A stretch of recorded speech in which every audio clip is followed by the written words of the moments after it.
You have questions, we have answers. This is Jane Muller. And this is Ken Muller. Welcome to our show, all about real estate with Ken and Jane. Today, Jane, we're going to take a little bit different turn. We're going to talk about the buyer experience of buying a house during the whole COVID pandemic. And there's no better way than to do that than with the special guest we have with us, Greg Bahoun, who actually bought a house from us during the whole COVID pandemic. So Greg is here with us to share his emotional experience. And Greg, first, I want to welcome you to the show. Thank you very much. Thanks for having me. Thank you for coming. Oh, it's our pleasure. So I guess to start with, Greg, you purchased a home during 2021. And if you could just describe how long your home search took before you found the home that you ended up buying, how many ups and downs you had, how many we just want to share with the listeners so they can get a feel for what it was like for somebody who actually experienced the multiple bidding wars, the losses, the excitement, the rejection, the whole 9 yards. So roughly, when did your home search start? Well, I have a unique story. First, I want to say hello to my two daughters who are listening, Brielle and Brinley. My situation was very unique. When Jane called me to be on the show, I was wondering if she called me to wanted to make the listeners feel better because my experience was one of actual just chaos. So my situation began in mid-February of 2020. Right before the pandemic began. Unfortunately, my wife at the time had come and said she wanted a divorce. Oh, okay. So at that time, this was right before the pandemic began, I wound up staying with a friend for a few weeks, and I moved into a brand new apartment in March of 2020. And I moved in actually the day of I'm a school teacher also in New Jersey in Old Bridge, and I moved in the day school shut down. So that's when my search really began, and I went from living in a 3,000 square foot home that was nice and comfortable to a 900 square foot 2-bedroom apartment with my two girls. So the search really began then, and I started reaching out soon after to Jane and letting her know I needed to find a place because going from that to an apartment with two kids was a real challenge, and you couldn't even really go outside. We were pretty much locked up inside. So that's when the search began, and it took quite a while. But eventually we did get there. So multiple bidding wars, but eventually we did get there. First of all, I would like to take this opportunity to thank you and all the teachers out there.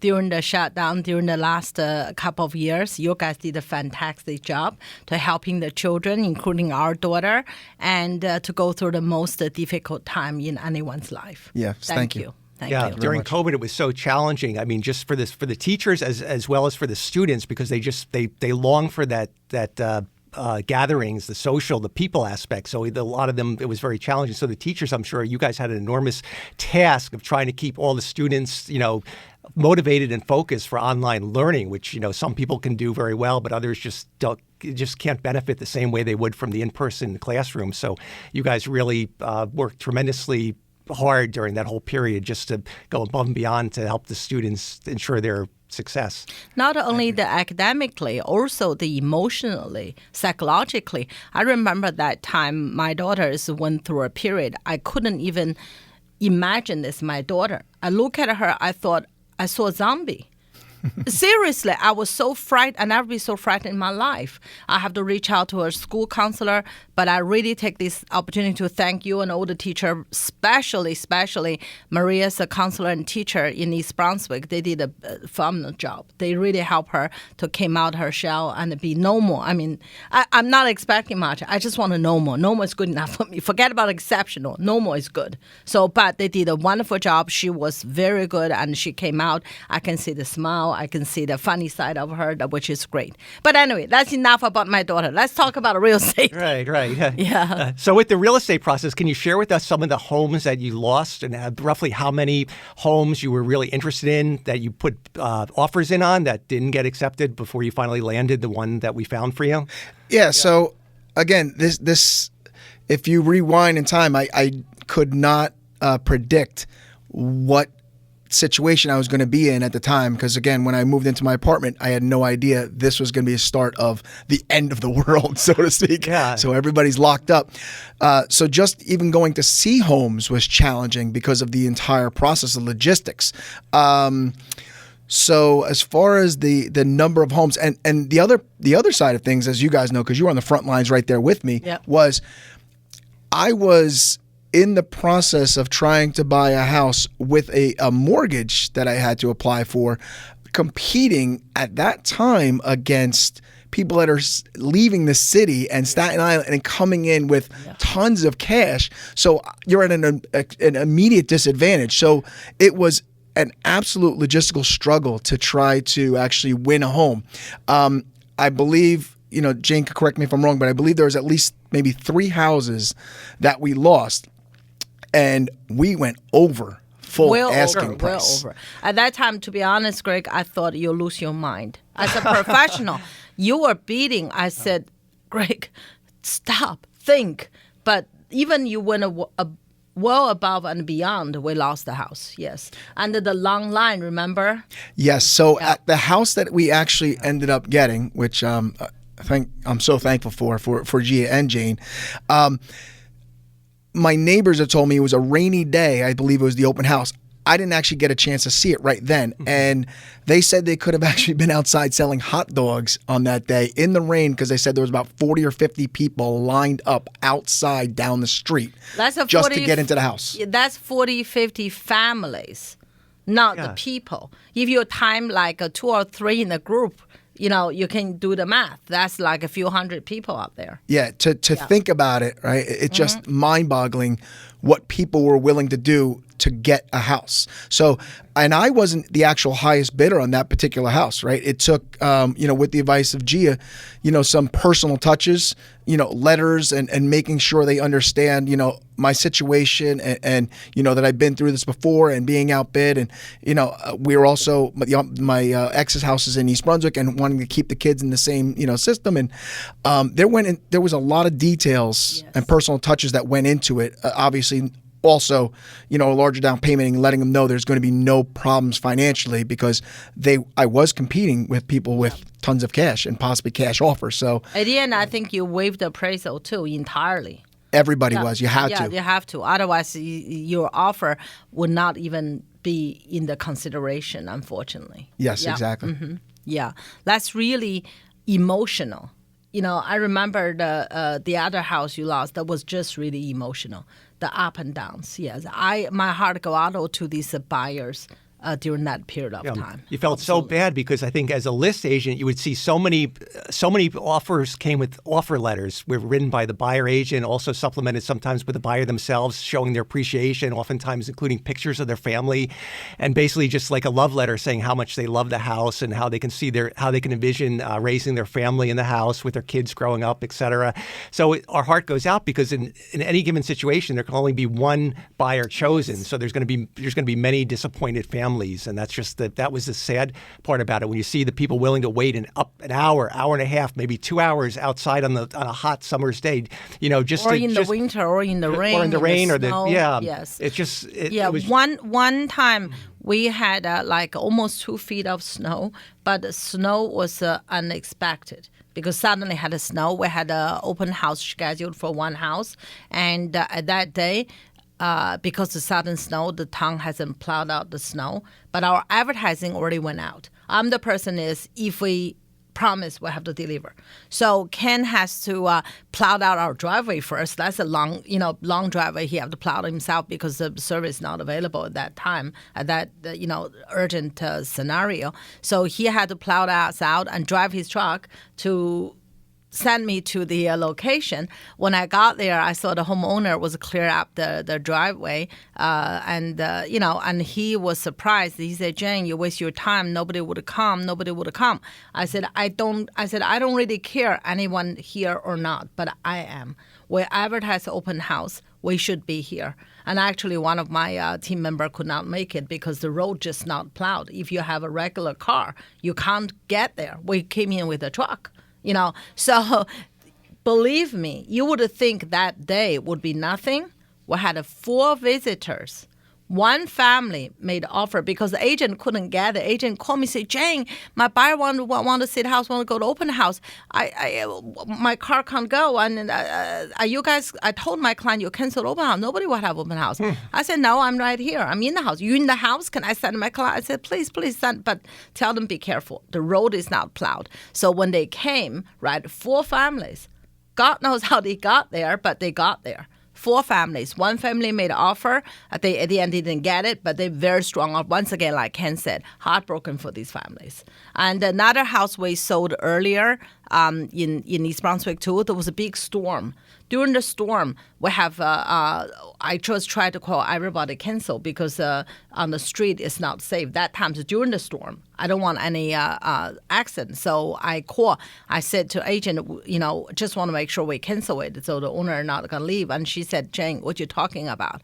I'm like 1 block from the house. I said, you're early, half an hour. She said, yes, this is storm. I don't know how long it take. My buyer's on the way too. I said, what? They said, yes. And when they made multiple offer, we had a 20+ offer on that house. Ooh. She made sure I understand. She said, Jane, we're the one betting the storm. We're the first family, we're in the storm. Just please keep us in mind. So at that, I said, owner, please sign. Please take them.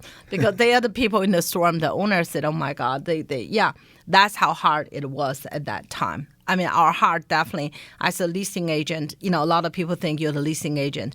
It doesn't matter to you. It does, because we're human. We are buyer ourselves before, and we are buyer agent too. It's heartbroken experience. Yep, that's all the human, the emotional element of the whole process. It's more than just buying and selling and the numbers. There's a big emotional element. So it's all good stuff. Why don't we take a short break, and we'll be right back after these messages. Okay, welcome back. We're joined with Greg Bahoun, who bought a home during the COVID pandemic. And Greg, I want to get back to talking about the home that you actually acquired through with Gia from our team. Can you talk a little bit more in detail about the strategy that you guys used to try to, to help win the home? I mean, obviously the price was one factor, but what are some of the other concessions you made during the, as part of the offer to entice the seller to make your offer more appetizing? Yeah, at that time, like I said, you pretty much had to concede almost everything. So as Jane had mentioned, we had to waive the appraisal. Again, we went very far over asking price, and we knew how many people would be showing up and making offers. So we waived the appraisal. We pretty much made sure the inspection issues, we weren't going to address anything unless it was structural in a major, type of way. And then, we also let them handle the closing details as far as when they needed to close and so on. So we were very, very flexible with that. And knowing that I was in an apartment, I had a lot of flexibility. So, we pretty much left it in the seller's hands to let them know that we would be as flexible as possible with all of the inspection, appraisal, and closing details. And again, that those letters and things like that. I would think you'd be very flexible coming from an apartment where you're at 900 square feet with two girls. That you're kind of crammed, so you can't wait. You'll do anything you can to basically to expand, right? To break out and get into it. Again, at that time, is the end of the world. Right. You couldn't go outside. You were locked up. So I really feel sorry for you. You got hit with a double whammy. Most of the world was ended, but your world ended like a few weeks before that when your wife basically put the ties, and then the whole world ended. So you're like, man, I guess the only flip side is it can't get any worse. It can only look up, right? Exactly. And like Jane had said, when you talk about that time, it was one thing with COVID, but the apartment I was in, I was completely desperate, for my girls. I knew I had to get them out of there, but it was so challenging to get them out of there because I picked the absolute worst time with the COVID situation and people coming from the city with tons of cash. So I was really at a disadvantage. But with Gia's help and Jane's previous advice, and with other homes and stuff, we were able to get the job done. So I'm thankful. And I didn't really second guess. I know a lot of buyers did because there was the prices were so high.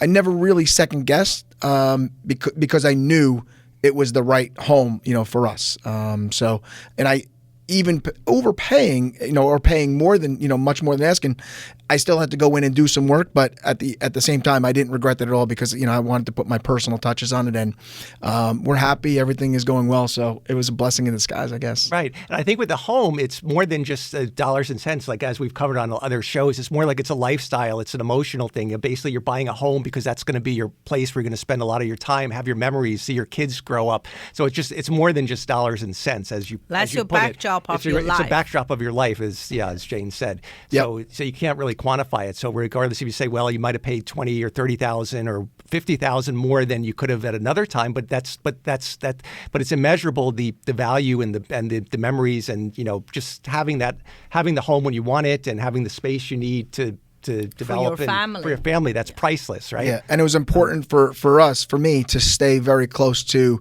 my previous house with my ex. So we were only about a mile and a half away. I wanted to keep the girls close in East Brunswick, with a great school system. That's what brought us there. So, in the end, it all worked out. It was, it's a blessing in disguise, like I said. Yeah. Yeah. How was your interest rate that time? Oh boy! I don't know if you want to say it. You might get some angry people. It's funny that it was only a year and a half ago, but it was damn good, right? Yeah, it's in the low twos. Low twos. Yeah. Oh my God! Low twos. Because I think it was historically teacher. low. Yeah. His teacher, he got a good. It was 2.37, I believe, at the time. So 2.37. That's the flip side. You might have overpaid, but the monthly payment, because your interest rate is so incredibly low, you're paying so much more towards principal. So even though if you overpaid by $30,000 or $40,000, it's a wash because your interest rates, are just incredibly. It's crazy what it is now to think it's only 18 months ago. It's now pretty much doubled. It's and who knows where we're going from here. Right. It might even go higher. So we'll see. Nobody knows, because that time truly the interest rate is unbelievable. It's like almost free money. So that's why you say the line outside. Right. It's a huge line. Yes, absolutely. Right, and like Greg had a very good point, especially the people coming from New York, because basically, typically, if you're selling in Staten Island or Brooklyn or Manhattan, you're selling for a lot of dollars, so they have a lot of capital, so that they made the whole market so much more competitive, and with the price boosting, because they had the money and the capital to just throw in there and in the bidding wars. And it was funny because Jane knows, because we were there. Every house we would go see, there would be cars outside, and sure enough, New York license plates. And we'd be waiting, they'd be waiting, and we'd find out, that was the one that, overbid by $60,000. They're the ones that got the house. And every single one we went to, there was New York license plates, and we knew exactly, she told me exactly what was going on. These are the people leaving the city, because at the time, everybody wanted to get out of the city, and they were coming with just loads of cash, and they were making cash offers, and we were at a disadvantage. Yep. Unfortunately, especially for your case, Greg, it's not bad because you have a very, very strong down payment.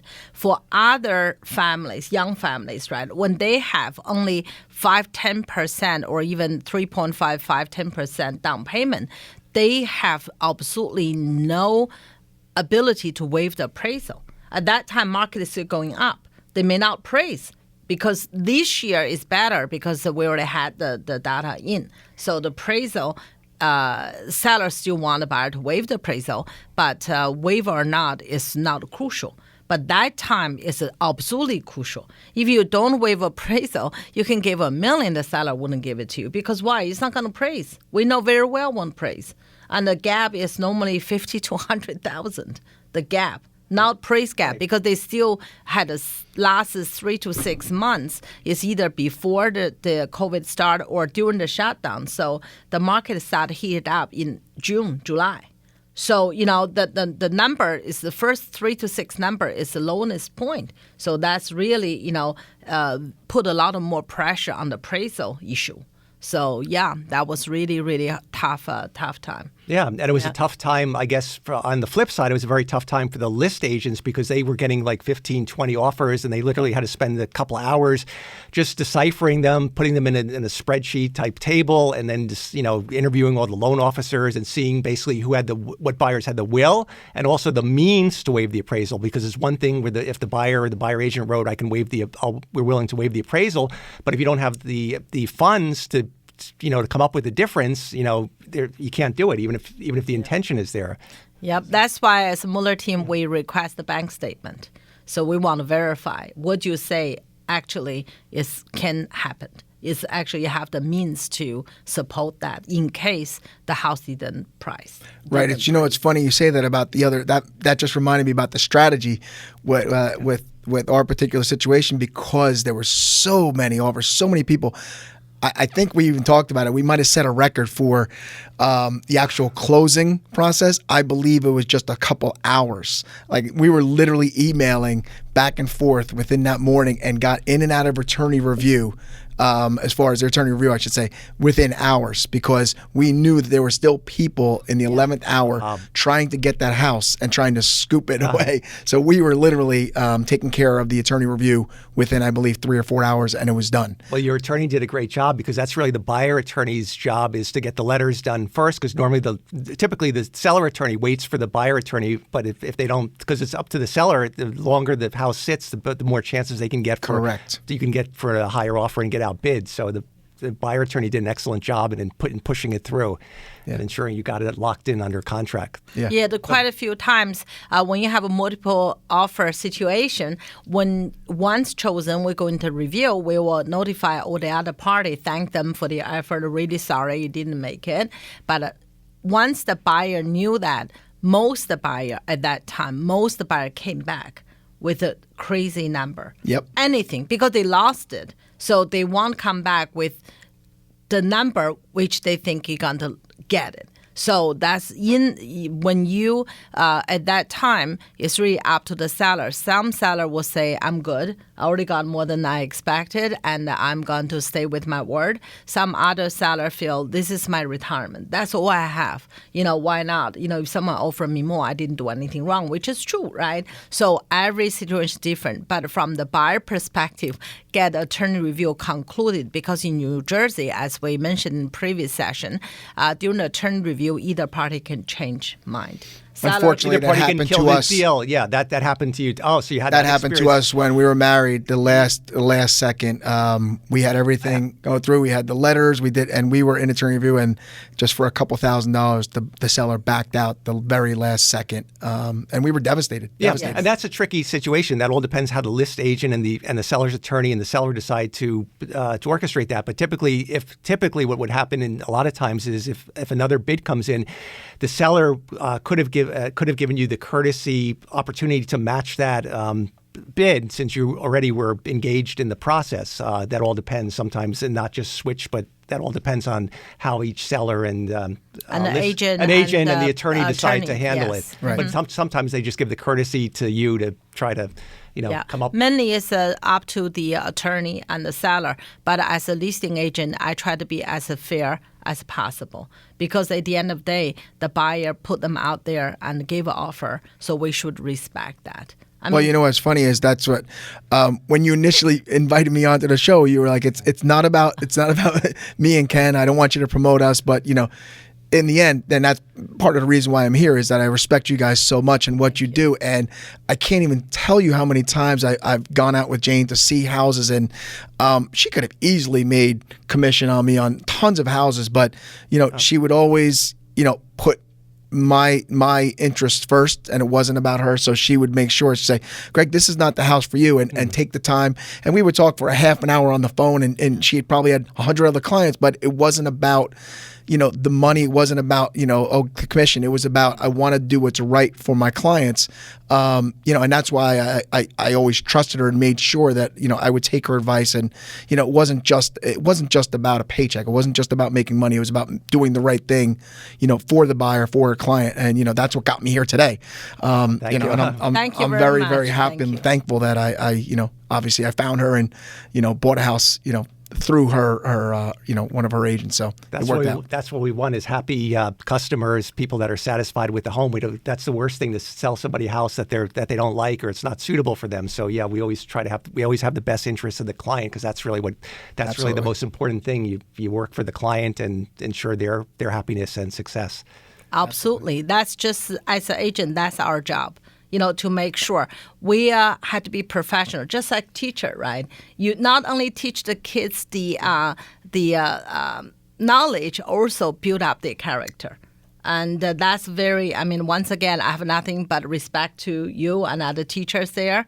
And thank you for, doing your best with our children. So that's Ken and I will do our best for our client. Yeah, so, thank you. Yeah, that's all said. So we're about out of time, but Greg, we want to thank you so much for taking time to come on our show and share with us your buying experience. It's been enjoyable to hear your experience, and we're so happy that it all worked out positively for you at the end. Thank you very much. I appreciate it. Thank you very much. All the best for your new home. Yes, all the best. And for the life. Yeah. Yes. Okay. Thank you. Thank you All for right. having me. That's about it. We'll see everyone next week. Have a great rest of the weekend.